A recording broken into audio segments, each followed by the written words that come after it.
મહેસાણાના સતલાસણામાં ડમ્પર ખીણમાં ખાબક્યું હતું। સમરામપુરામાં બીજા દિવસે સમરાપુરમાં બીજા દિવસે રેસ્ક્યુ ઓપરેશન હજુ પણ યથાવત છે।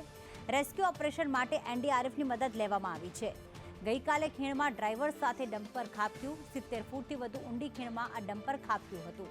ખીણમાં 50 ફૂટથી વધુ વરસાદી પાણી ભરાઈ ગયું છે, તો ગાંધીનગરથી એનડીઆરએફની ટીમ ઘટના સ્થળે પહોંચી હતી। સતલાસણા તાલુકાના સમરાપુર સીમમાં ગઈકાલે બપોરે એક ડમ્પર ખીણમાં ખાબક્યું હતું। ડ્રાઈવર પર અંદર ખાબક્યો હતો।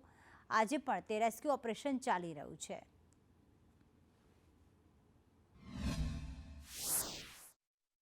સતલાસણા તાલુકાના સમરાપુર સીમ વિસ્તારમાં ગઈકાલે બપોરે ખીણની અંદર એક ડમ્પર ખાબક્યું હતું, જેનું અત્યારે બીજા દિવસે પણ એનડીઆરએફની ટીમ દ્વારા રેસ્ક્યુ હાથ ધરવામાં આવ્યું છે। જે ગાંધીનગરથી સ્પેશિયલ એનડીઆરએફની ટીમ બોલાવવામાં આવી છે।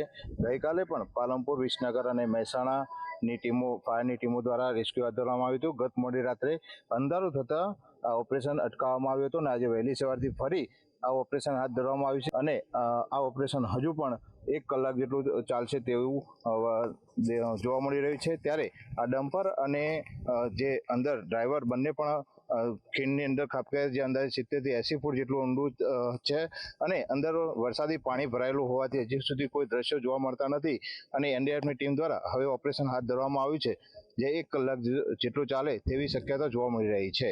મનોજ ઠાકોર, સંદેશ ન્યૂઝ, સતલાસણા।